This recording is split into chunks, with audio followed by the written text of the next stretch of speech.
Hi, good afternoon, good evening, everybody. We'll go ahead and get started since it's already 4:34, and we were supposed to start at 4:30, which is no problem. But anyways, this is the last session of the day. We saved the best for last to talk about moms and kids, and I was telling our panelists try to make this fun when we talk about do our presentations today. So we'll try our best to keep your attention. And then I think we have a fun reception to go to after this and some posters to view. So my name is Mina Srivastava. I'm a medical officer in the Pediatric Maternal Clinical Branch in OHA. And I actually started with a local partner in 2008 in Lesotho. So my roots are Baylor, Lesotho. So big shout out to any Baylor colleagues that are in the room here. But welcome to the session. Thank you for joining us. Our session, as you can see, thanks to Audrey, for our catchy title, Baby on Board, Pediatric and PMTCT Interventions to Improve HIV Outcomes for Infants, Children, and Adolescents. So just a little bit of our overview of our time together. I'll just give a brief overview of our global priorities around PMTCT and PEDS and some data. We have an awesome set of country presentations from our local partners in Nigeria, South Africa, Zimbabwe. We're hoping to save about 15 to 20 minutes afterwards for a moderated discussion as well. I want to first give a huge thanks to our abstract presenters who prepped slides, got ready during a very busy time, and also to Audrey Johnson, who was the glue that kept us together and kept us organized and on track to get this together. So we will go ahead and get started. Just some data. So I think we all know we've made huge progress in the past decade in PMTCT, but we can see that our achievements have started to stagnate a little bit, and we really, really need more effort for mothers and children. I'll start actually with the middle visual, the red bar graph. That actually shows increasing ART coverage for pregnant women since 2011. However, in the last 5 years, you can see that we've stagnated at about 80% ART coverage for pregnant women. And the black trend line on the top of those bars is the number of new child infections per year. So we've definitely, those number of infections have declined substantially. However, in 2021, we still had about 156,000 new child infections that occurred, which is far too many. The stacked bar on the far left of the slide, this is model data from UNAIDS for pregnant women in terms of testing, treatment, and viral suppression. And I know those numbers are a little bit tough to see, but really it shows what are the reasons for those 156,000 new child infections. And a majority of them are because of pregnant women becoming infected during pregnancy or breastfeeding. So they have a high viral load and are at high risk of transmitting to their infants, or because they don't get on treatment or they don't stay on treatment. And then the visual on the far right, this shows that globally our EID coverage is about 61.8%. So we still, I know for PEPFAR, this looks very high because in a lot of our PEPFAR sites, our EID coverage is much higher. And so these are alarmingly really, really low EID coverage and also alarmingly high maternal to child transmission rates of 21% globally when you look at all of our aggregated data. So again, I think that there's many programs that are below this 21% maternal to child transmission, but we also have regions and countries that are still lagging behind that we need to focus on. And our presentation today from Nigeria will highlight an intervention that is showing improved outcomes for mother-baby pairs. This slide actually is just going through our global progress towards children living with HIV.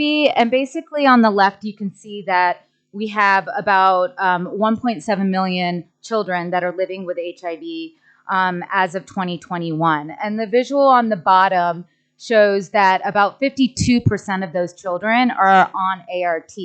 And again, you can just see that we've kind of plateaued in terms of our ART coverage for children less than 15. And on the upper right, it really does show the treatment gap. So where are these children that are not receiving treatment?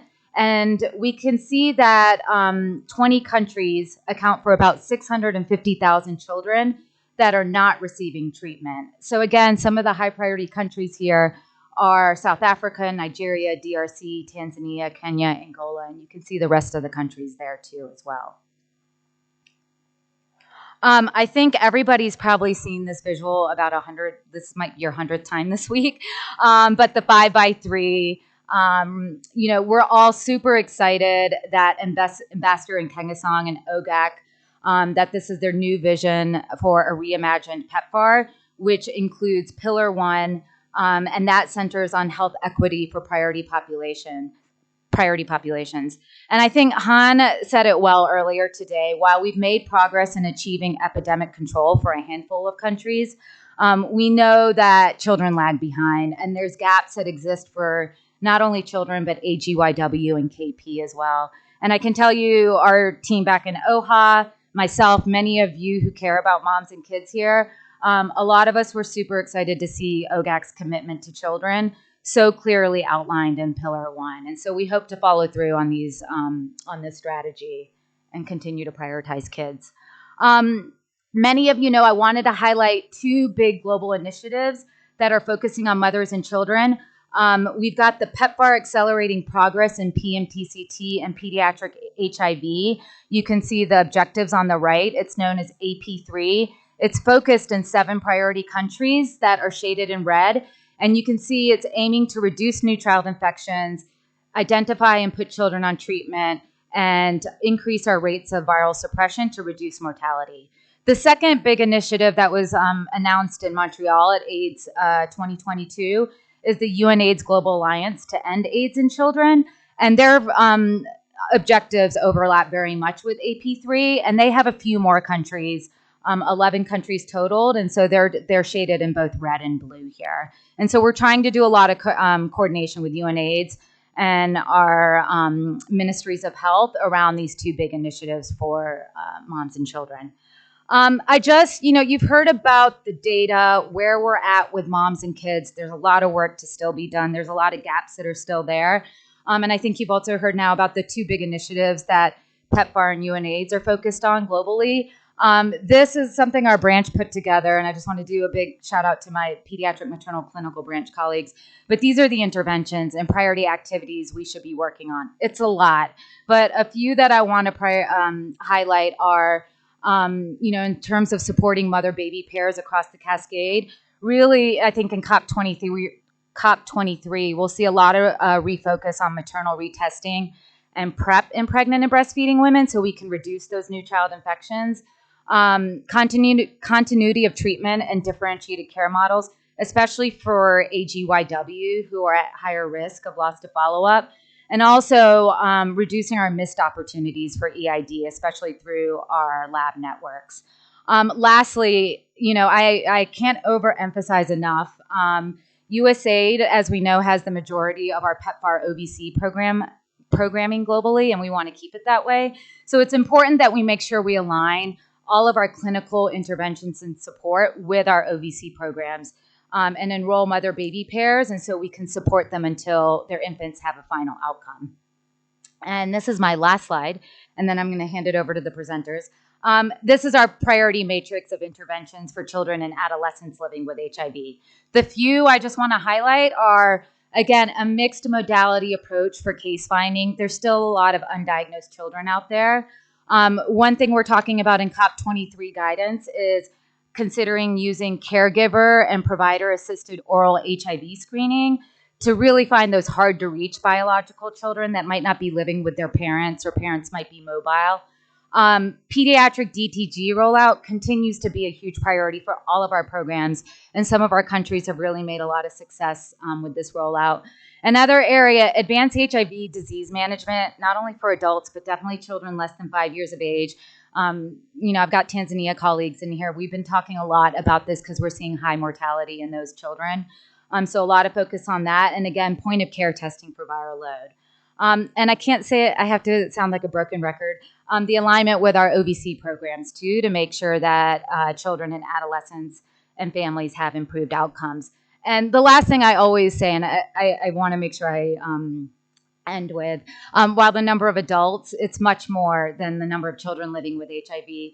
I think our urgency is always that if we don't diagnose with children, we know that they have a high risk of dying. And so I think that's why we're here today, to make sure that we provide them with the care and support that we need to, one, prevent mortality, and also reduce like any type of associated morbidity that they might have. So with that, I'm going to hand it over. Thank you for the interest in our session. I'm going to hand it over to Jim Sancho. He's from the Association for Reproductive and Family Health in Nigeria, one of our OVC partners. He's the SI director there, and he's going to kick off our first abstract presentation. And here we go. There we go.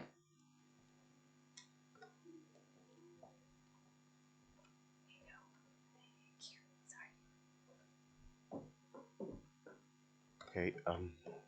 Good day, everyone.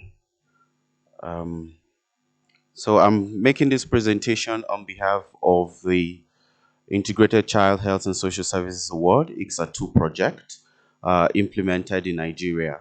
It is an OVC project, Orphans and Vulnerable Children's Project.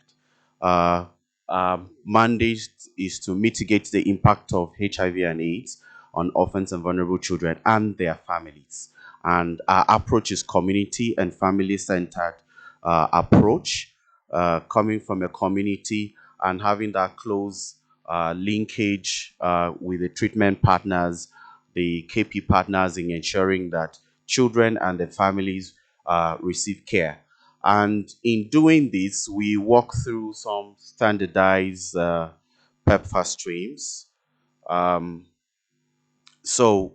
These streams cover children living with HIV, HIV-exposed infants, children of persons living with HIV, children of key population, survivors of violence against children, and other adolescents at risk.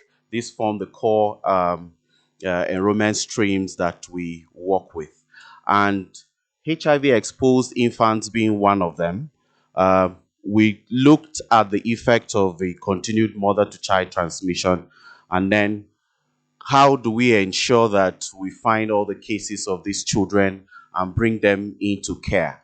And our approach was to look at the pregnant women, the positive pregnant women, make sure that they are linked to ANC, and for the positive ones, they also get initiated on treatment. And it was a two-pronged approach, first looking at the woman, and then later, when she delivers or put to bed, you're also picking up the child and making sure that the child gets the necessary care until the final outcomes to determine if the child is positive or negative. And we're implementing this project in Nigeria. It's a consortium. We're implementing it in consortium with Project Hope, as well as FHI 360. So how did we do this? Like I said, we first looked at the enrollment stream of the HIV-exposed infants. And we thought that one of the ways to ensure that we get the children is to, harvest the mothers from wherever they are. So we engaged community case managers with the title Mentor Mothers.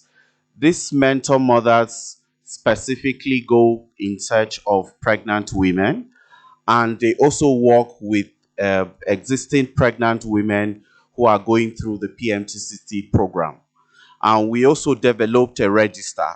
So on this register, we're tracking both the pregnant woman from her first ANC and initiation on ART or within the PMTC program.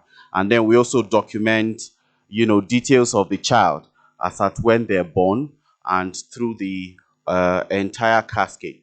These case managers or mentor mothers live within their communities, so it's easy for them to follow up with the pregnant women, including adherence, and provide additional counseling as they need be. And in order to ensure that they're also doing the right thing and sharing best practices, we also have these quarterly review meetings where the mentor mothers come together, including the treatment partners or ART focal person or ANC focal persons, as the case may be. When they come together, looking at what have we done in the period under review, what were some of those challenges, and then look at also best practices. And these mentor mothers follow up these pregnant women at delivery. And one of those key things that we found was we had a lot of traditional birth attendants who were also taking deliveries. So it's to also layer within the traditional birth attendants and other community structures testing and linkage to the facility. We also have an approach of assisted referrals where for those who may not be able to pay for transportation or other challenges, ensure that they are escorted to the facility and initiate. And that follows up when they are delivered of the babies to ensure that the babies do not miss their EID sessions or medication as well. And for the first level of the therapy that the children are also provided at birth, in some cases, especially when it happens within the traditional birth attendants, where some of the pregnant women may not go to the conventional health facility, the mentor mothers also ensure that the medication gets to them, as the case may be within their communities. And most importantly, is making sure that those children are aware, the results for the EID comes out within the first 6 weeks, as the case may be. And so it's a strong partnership approach between the community OVC program and the treatment program to ensure that these children are tracked until final outcomes. And within the period under review, we started with about 949, children that were tracking, and about 765 of them were due for EID at 6 weeks. And we followed up to ensure that they are all sampled. And because they are scattered over within the communities, the approach of also assisted referral that I mentioned becomes very critical in ensuring that, they are also sampled. And that represents 99% of these children that we're referring to. And at the end of the day, we had 754 who also received results, as at end of the 6 weeks. And that represents about 90%. And we found from all of these that only about 8 tested positive, which gives a positivity yield of just about 1%. So overall, we also looked at those who were tested in terms of final outcomes within this period.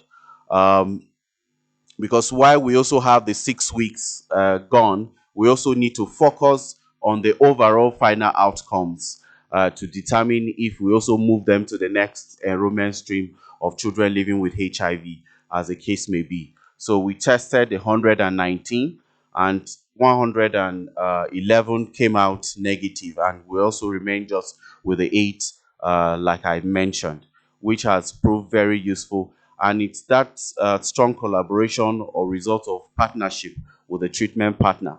We are a community program, but because we work closely with the treatment partner, we're also able to get these results in. And it's interesting for these mothers to also realize or to know that their children come out, negative, as the case may be. So, for us that are seated here, and in terms of if we could replicate this uh, approach that we're testing out, one of the first things we did was to map out delivery sites for these pregnant women, or where they attend ANC. And for some, the conventional health facilities, like I said, would not be an option. So we mapped out this location so that these mentor mothers would visit them routinely to provide additional community level services. And then the partnership with the relevant stakeholders, especially the treatment partner, became very key because in terms of treatment, in terms of viral load sampling and all of that, they take care of it. And then these mentor mothers were also trained. We need to train them to be able to understand what is required for the pregnant women, what level of services they need. And beyond, the EID services or PMTC services, they also get the other OVC's comprehensive services, from psychosocial support, gender-based violence-related services, health education, and nutrition services amongst others. And then household economic strengthening, especially to ensure that they also address other issues around poverty within the community. Regular data review is what has also taken us here, because we had to be looking at the milestones at every point to be sure that we're not missing out any child. And then layering of services, like I said, the HTS within the other community structures to identify the pregnant women who may be positive became very key. And then incentivized referrals. As said, within the communities, some caregivers truly may not be able to fund the transportation to the facility or be able to get the other requirements for the baby at birth. So we also have the public-private partnership where they can also get other consumables required as a birth. That's in addition to also training of the TBS alongside with the treatment partner. And some of the opportunities that we can see in this approach is already responding to our new global approach, the AP3, ensuring that we're accelerating PMTCT and pediatric case finding across all our implementation locations. And then we're also preventing missed opportunities, because the mentor mothers are able to follow up on all the pregnant women, tracking them and the children as a pair. We're preventing any missed opportunities within the casket. And then we're increasing identification by first looking at the pregnant women from the community and linking them to care, as well as, the children. Of course, this does not come without any challenges. We have where the traditional birth attendants, especially at the community level, thinking that you are taking their clients away from them to the former medical facility or health facilities, as the case may be. So we also need to create some awareness at that level. And some of the pregnant women are also not willing to move from those women because they believe they get the right care at that point. So it's just to sensitize them that it is important for them to also visit the health facility, and then for their sake and that of the baby, because the baby is the most important person that we're also looking out for. So if the mother is taking care of, the baby will also be taken care of. And of course, follow-up issues. We still have stigma going around within the communities. Luckily, DSD models are also coming very handy. And we also have another approach of facility light, where in most cases you're also arranging appointments with the clients or the pregnant women at a designated facility or the TBA site, to ensure that any other person who is not involved in the case management does not have contact or any issue of stigma arise. And of course, at the beginning of the program, we also had delayed with some results, which has been addressed over time. So basically, effective tracking of mother and baby pairs in a community-based approach with support from mentor mothers engaged as case managers could actually improve the uptake of EID at 6 weeks, as demonstrated in this cohort study. And this approach also has potential of preventing vertical transmission, mother-to-child transmission, especially within the first 6 weeks timeline, as the case may be. And the regular home visits also provide additional adherence support, psychosocial support, and a wide range of other services within the OVC program that are very helpful for the entire household and not just the baby and the mother. And of course, the sustained technical assistance of the USAID team in Nigeria has really helped in moving forward this approach and having that strong bond between the OVC program and the treatment program, and having to help us all achieve the same goal of accelerating the PMTCT program, pediatric case finding, and ensuring that children are born negative and they grow healthy, as the case may be. Thank you.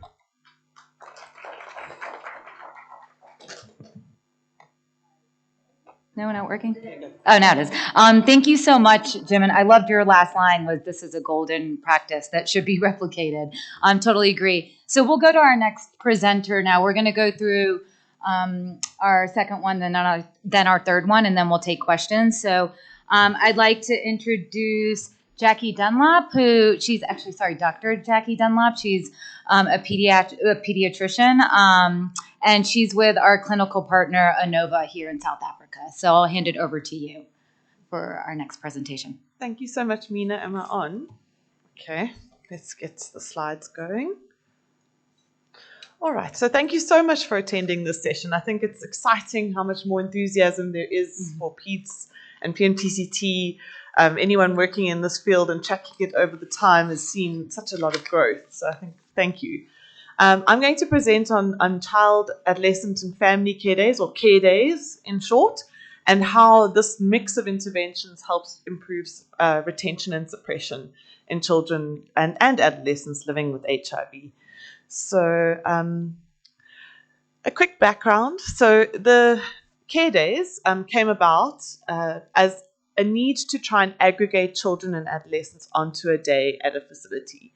And the reason is that very little support can be provided, or you can't mentor a nursing clinician or a counselor if there's only one child at the facility that day. So there was a need to sort of coordinate and make sure that there are sufficient numbers of children and adolescents present at the facility, but then also to allow other roving partners, such as our OVC partners, an opportunity to link with those children and adolescents on that day at the facility.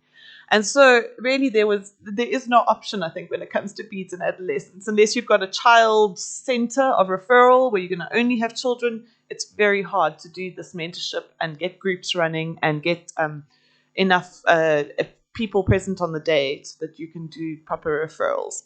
So the components on the right, I'm not going to speak to all of them, but you can see at the bottom, the OVC partners are present. It's a day at the facility. It's booked. Bookings are made. Files are pre-retrieved.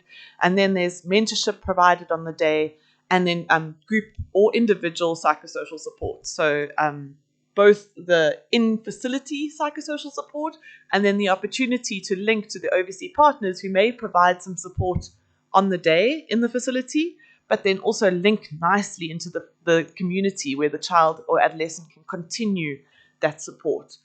And so the middle was really what the problems we were trying to solve. We were trying to make sure there were enough children, we could do mentoring, we could do groups, and also to try and reduce the amount of time that caregivers and children spend in the facility. And so providing that care together.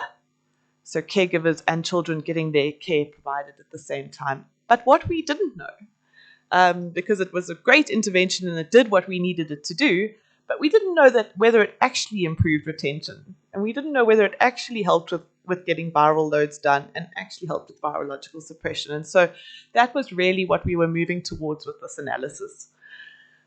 Just a little bit more about the OVC partners and why care days are so key to really getting good interaction with our OVC partners at facilities. Is that the OVC partners exist in the community, and that bridge to the facility is often quite a difficult one to cross.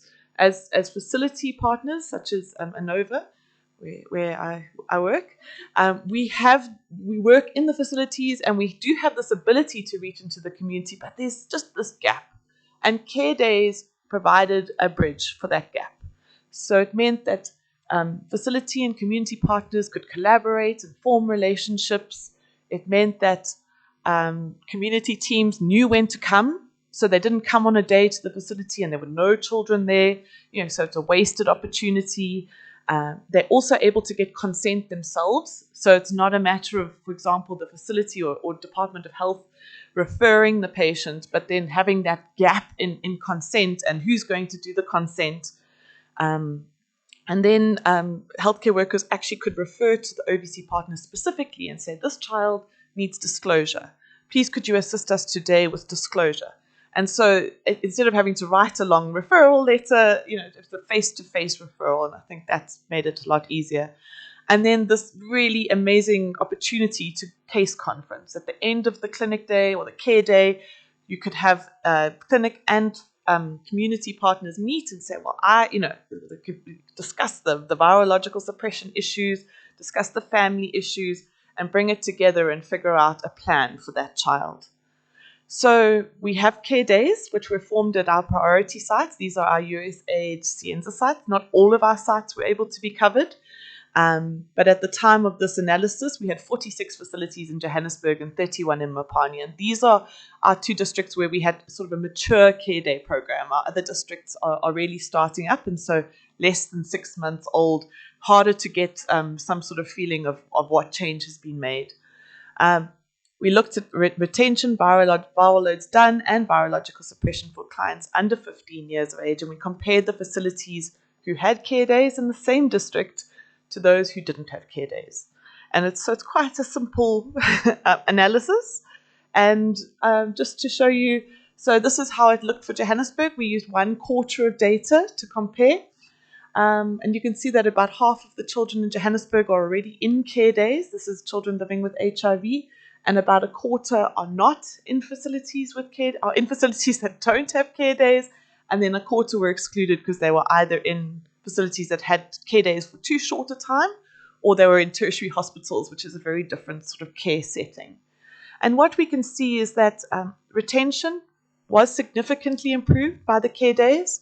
Viral load done, while it did improve, it wasn't significantly so. However, viral load suppressed was significantly improved in Johannesburg by the care days. And then flashing to Mopani, very similar flow. So this is in our rural district in Limpopo province. So Johannesburg is where you're sitting, very urban, very different setting to one of our rural districts. And there we had fewer facilities with care days, but still we had about half of the children in the district that are in facilities that have care days, and around half not in facilities that didn't have care days, which included 10% that were excluded. And there we can see the retention was much the same, but if you look at the numbers, they're quite small numbers, so it was really hard to get a feel in 1/4 for improved retention. But viral load done and viral load suppressed were really significantly better in the facilities that had had care days for at least 6 months. And so I think there's enough convincing data to really say that that while it was only in Johannesburg that we saw the retention had improved significantly, we think that this is mainly due to the smaller numbers, which make the indicator less reliable in Mopani. But we do think that care days are certainly having an effect on retention. And both viral load done and suppressed were better in facilities with care days compared to those without in both districts. While it wasn't significant in Johannesburg with regards to viral load done, still an improvement. And I think really the core components of the care day are actually leading to improved quality of care for children and adolescents. And I think the data supports that. So this was really encouraging. How would you replicate this model? So care days were something that started as a pilot project through implementing partners, through the Unfinished Business Consortium in South Africa. So there are a couple of implementing partners that are part of that consortium. And they were piloted and they were found to be quite a good, practical, feasible model to implement it at DOH level. And at that point, our National Department of Health took the model, revised it, and has then inserted it into what is called the matrix of interventions. So I think Mina did mention the matrix of interventions. So the South African National Department of Health has a matrix of interventions for pediatric and adolescent clients with HIV. And under each 90, or now would be 95, there were 3 interventions. And care days fit under the third 90, so for retention and suppression. And what that means is that there's a joint strategy. It's not just a NOVA or an implementing partner trying to get the strategy done, but we've got joint accountability. Department of Health and implementing partners are equally responsible. There's alignment, there are targets, there's reports that need to go up to province and national. And so I think that has been a real strength in this approach. And so I think if we can have these in-country strategies that focus on children and adolescents, and don't just put children and adolescents under the general HIV umbrella, because while we know that a lot of the interventions are similar, there's often a bit of nuance or change that we need to make sure happens in our pediatric and adolescent programs. And so I think that's maybe one of the keys to success. Thank you. Thank you so much, Jackie. It's really great to see this intervention, and I think for both presentations, the collaboration with the OBC program. So we'll let you come back and join us, and we'll go to our next presentation. We have Tavadzwa Priscilla Sibanda. She's going to be presenting on a strategy from Zimbabwe through our local partner, Accelerated and Comprehensive HIV Care for Epidemic Control. And she's our technical director there. So we'll shift a little bit in terms of our focus on pediatric ARV optimization. Thanks. Okay, thank you and good evening. I'm going to be presenting on behalf of Zimbabwe Health Interventions, which is implementing the accelerated and comprehensive HIV care for epidemic control in Zimbabwe. So we are presenting on the outcomes of children living with HIV, transition to dolutegravir-based antiretroviral treatment regimens in the two provinces that we are supporting, that is Midlands and Manicaland provinces. So just a bit of a background on the ACE project, the Accelerated and Comprehensive HIV Care for Epidemic Control, acronymed ACE. It is a 5-year USAID-funded PEPFAR HIV care and treatment project, and it started in October 2021, so we are in our second year of implementation. We are supporting a total of 372 sites with just over 220 clients in care, of which 13% of them are children, adolescents, and young people living with HIV. So we are implementing in two predominantly rural provinces in the country, supporting 9 districts, and this is the consortium. So a bit of some background on the subject matter. So I think by now we all know that dolutegravir is a highly potent antiretroviral medicine, which significantly reduces viral load among people living with HIV. And in 2021, Zimbabwe introduced the child-friendly disposable pediatric 10 milligram tablet in addition to the 50 milligram tablet.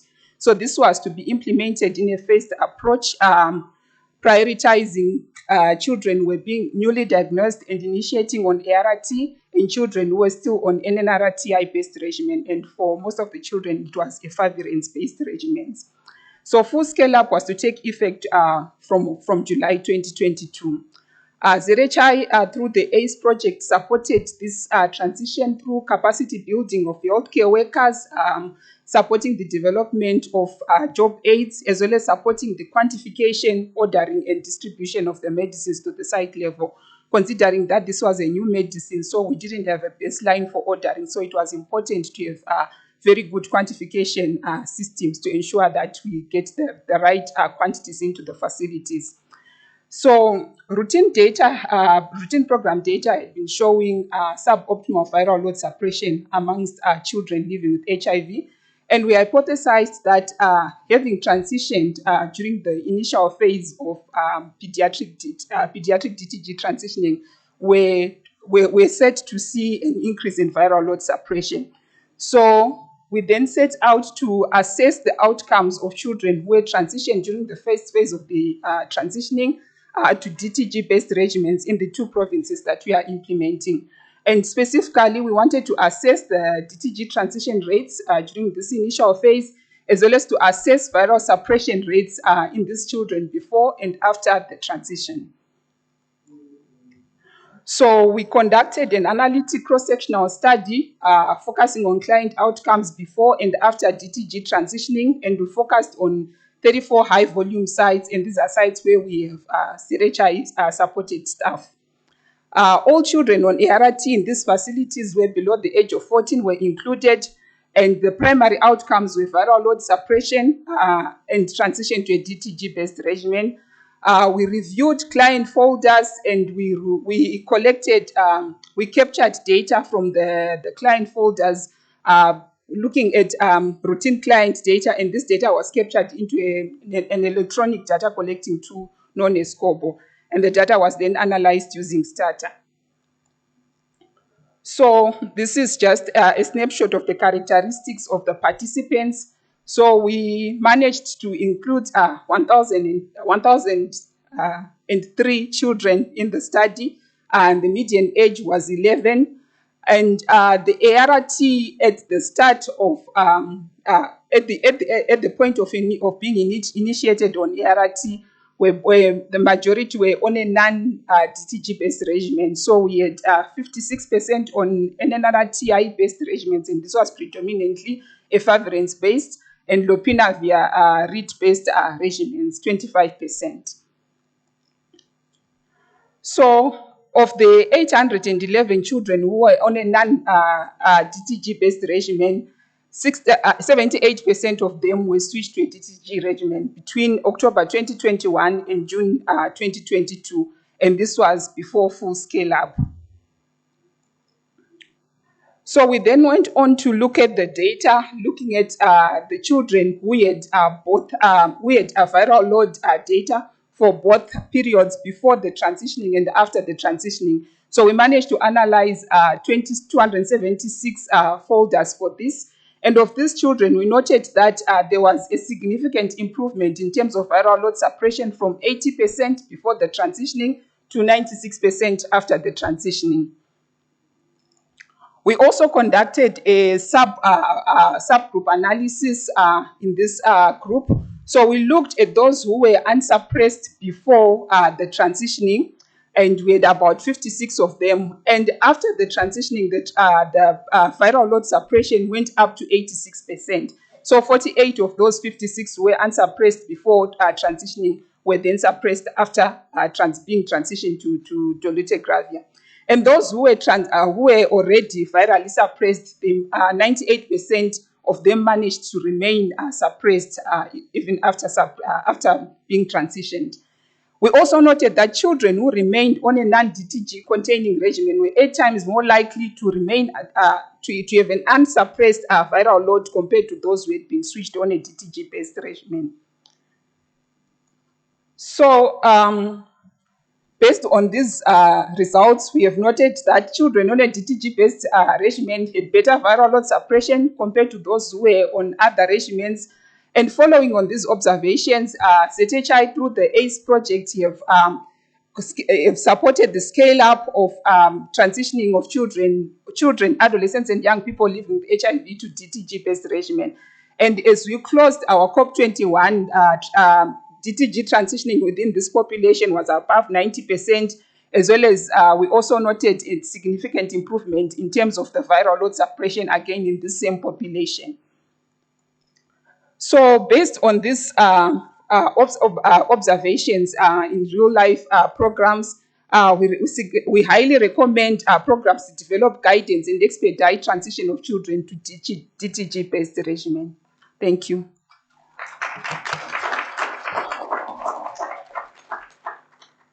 Great. Thank you so much, everybody, for staying engaged and paying attention, and really excellent results from Zimbabwe with their DTG transition for younger children and the viral suppression rates that you all were able to achieve. So now we're finished with our abstract presentations. We are excited for your questions. I hope that you all have some good questions for us.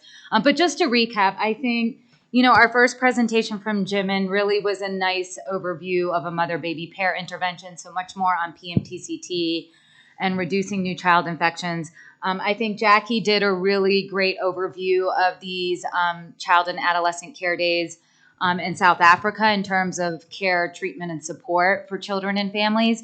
And then I think we had such a nice presentation from Tavatswa on pediatric ARV optimization and DTG. So, and I think some excellent results for children and families. And I will say the last thing, it's really, again, just kind of seeing the collaboration that we're seeing with our community programs and OVC programs is outstanding too, to help families do well. So we'll open it up. I see hands raised. Wow. Oh my goodness. Wow. Okay, we were going to group them, but I think let's just take questions and we can randomly ask our presenters and go for it. We might be here till like 7 or 8 p.m. They can bring the reception here, actually. Thank you. All right. Am I supposed to say? Yeah, go ahead. Thank you. My name is Byron from Zimbabwe. I just wanted to get clarity from Dr. Jackie on the daycare. We are also trying to implement a similar model. But what I wanted to get clarity on was how they disaggregated the facilities for the intervention and those not for the intervention. Why I'm asking this is two-pronged. So it will inform how we then push the intervention going forward. I realized in my few years of programming that the interventions, the facilities that take up interventions earlier, usually have the good clinicians, the keen clinicians. So the suppression and the retention rates might be a reflection of the already existing good practices at those facilities. So us then checking or pushing that in the not so good, not so keen clinicians who need hardcore evidence. So please clarify that point for me so we then understand the circumstances around the disaggregations so that we can also extrapolate the achievements for the intervention. Thank you. Sorry, I've got the mic already. All right, I'm just going to try and answer very quickly. So in South Africa, I'm not sure how it works elsewhere, but our facilities that we have to prioritize are given to us. We're provided with what do they call Cienza sites. And so these Cienza sites are the high volume, the facilities with the bigger problems usually. And I think it's the 80% of the TROA goes to these facilities, the TROA, total remaining on art. So they're really where most of our patients are. And so that was kind of decided for us. I mean, it is the facilities where we have a larger organizational footprint, where we can provide more support because we've been funded for them. How do you implement care days where people aren't willing? I think that's another abstract.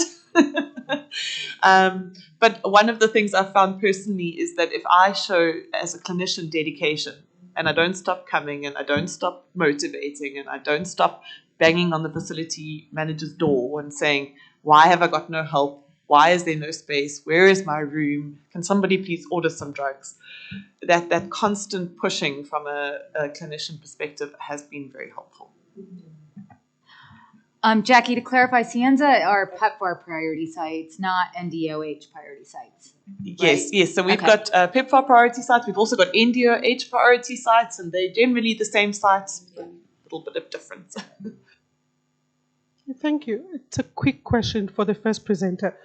In your numbers for your reach, were there any young female pregnant girls, and what was your strategy in finding them? Because young people tend to hide their pregnancies because of late respect for their parents and stigma.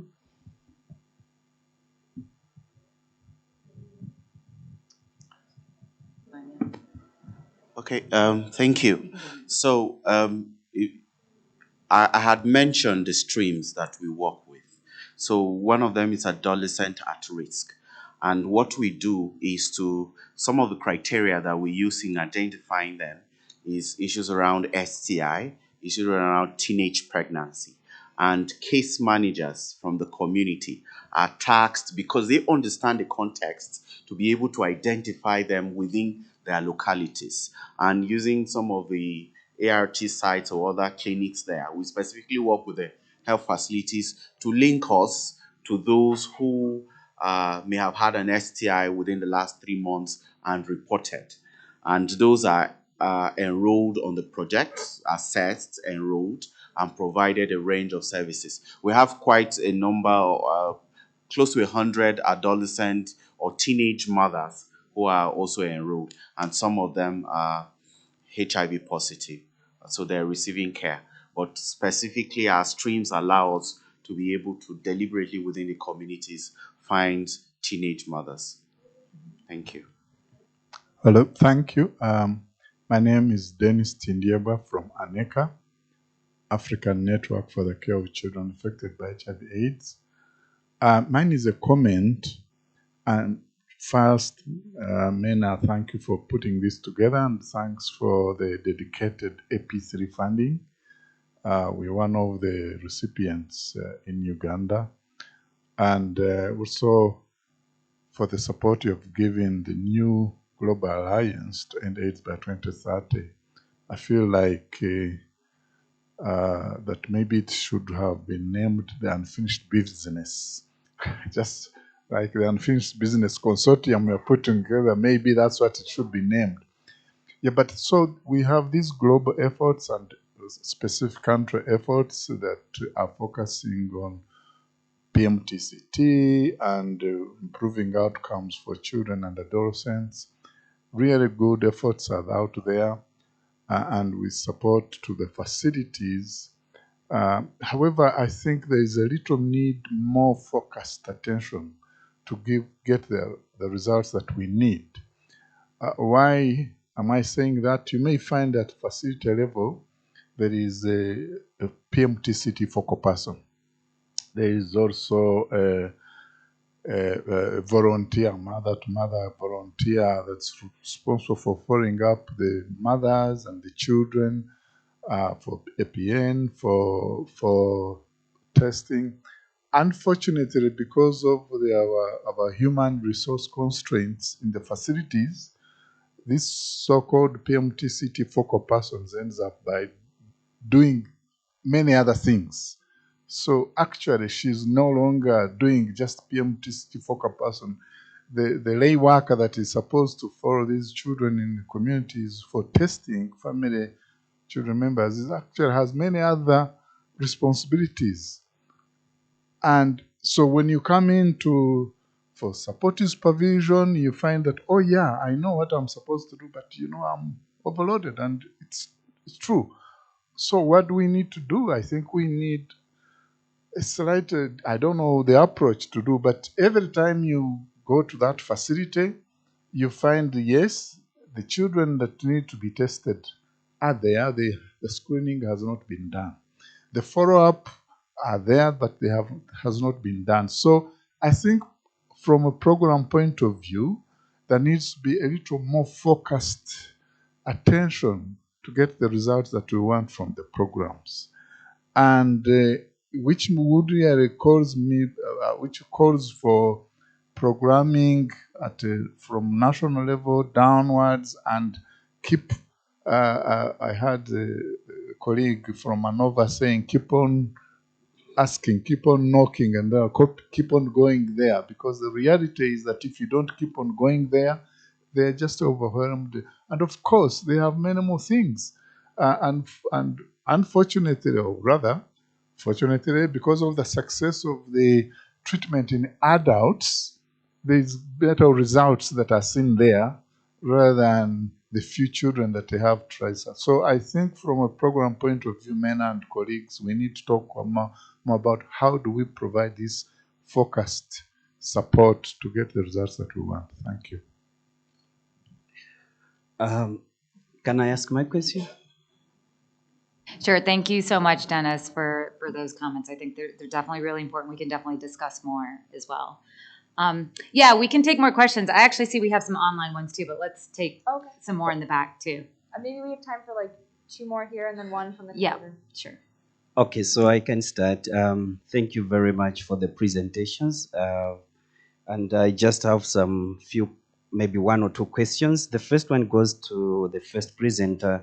I just want to find out if there is also in your collaboration with the clinical partners, the clinical partner, you are able to also meet, like have a case conference when you have a positive child who, after undergoing the PMTCT program, comes out positive, because that's a failure of the PMTCT program.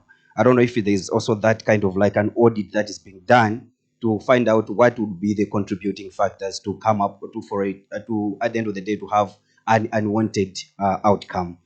And then the second question goes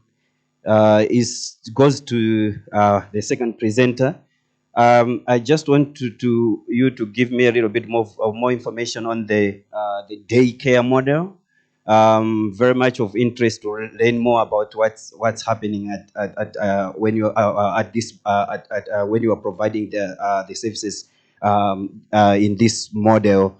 So the question is, do you also take care of the special needs for the adolescents, taking into consideration that these are quite a unique population? They may need kind of some special services that need to be provided, like SRH, and also maybe there's maybe need for peer support. Sorry, I didn't introduce myself. I'm Gerard Izombo from Malawi. Thank you.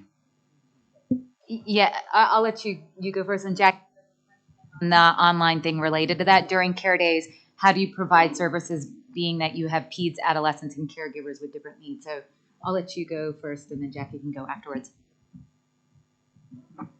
Okay, thank you for your question. Yes, that happens, and it is one aspect that we're really diving into, especially looking at the data for the 8 children that turned out to be positive. Well, one of the key things that came out from the review so far is issues around adherence and commitment of the mothers in administering the medication within that period. And subsequently, we are also following up on that more strongly. We have case managers not only deliver the medication, especially where it has to be with the traditional vet attendants, but also follow up on a more routine basis that they're administering the medication as required. So adherence is a major issue that we found from this set of children. Thank you.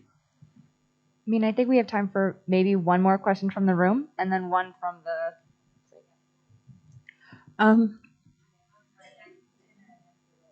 Oh, right, sorry.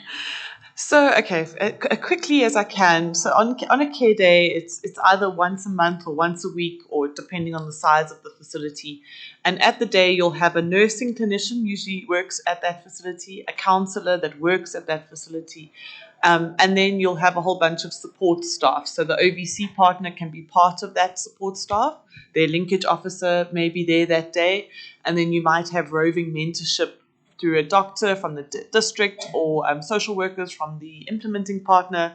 And so everyone now aggregates on that day. And what happens is the children and their caregivers or the adolescents come. So you might schedule children and adolescents for the morning.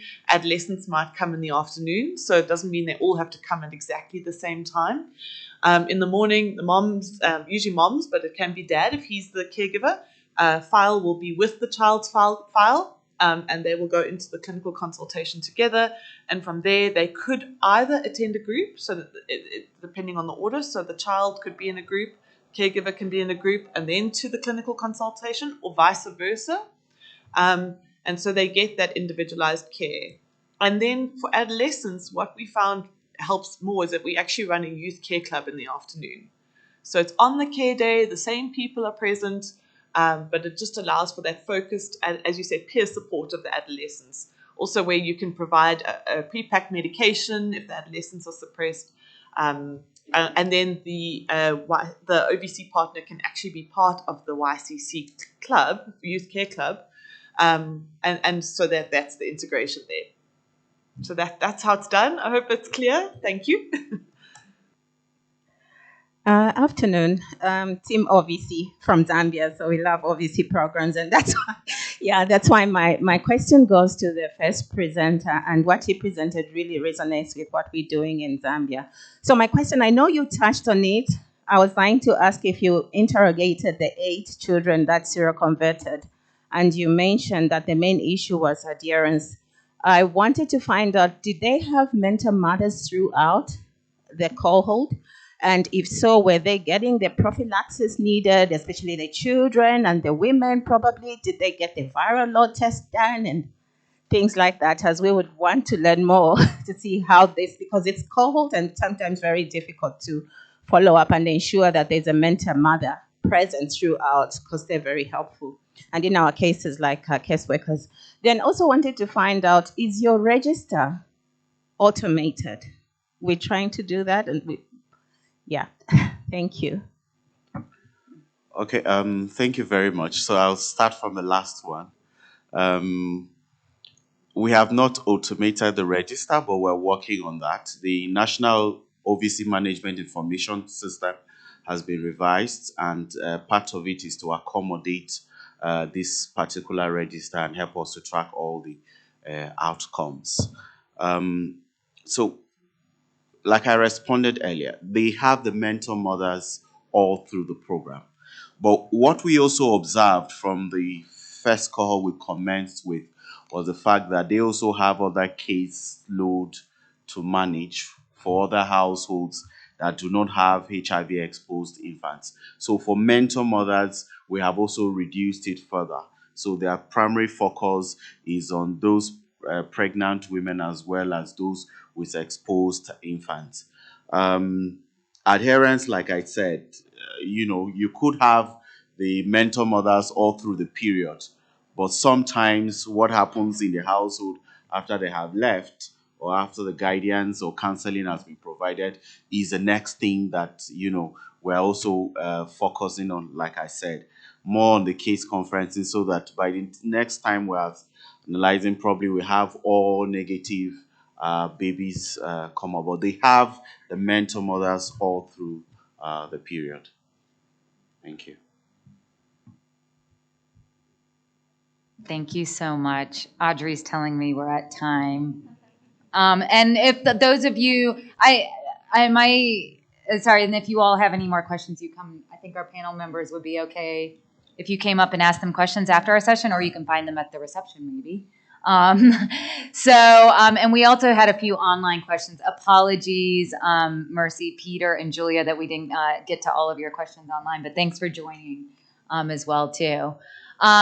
So thank you everybody for your engagement and all the questions. This was actually easy for me to facilitate.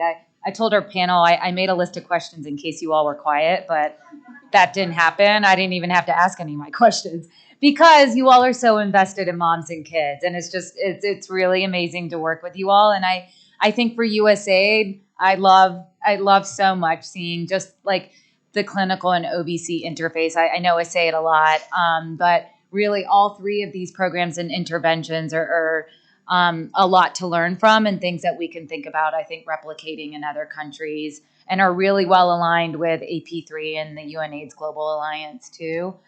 So I just want to congratulate all of you, our local partners and our presenters, for doing such a great job. Thanks for all of you staying over, and hopefully you can enjoy the posters and reception and fine SA wine tonight. One thing I wanted to mention was tomorrow we have a session from 1 to 2:30, I believe, and our OHA staff, it's going to be clinical cascade across all of our populations. And so there'll be adult care and treatment by Tom Minier. Christina Bishop will be presenting on HTS, Patrick Hazelton on KP, and I'll be presenting on PMTCT and PEDS. So if you want some more things on kids, please come join that session tomorrow too. So thanks everybody. Bye.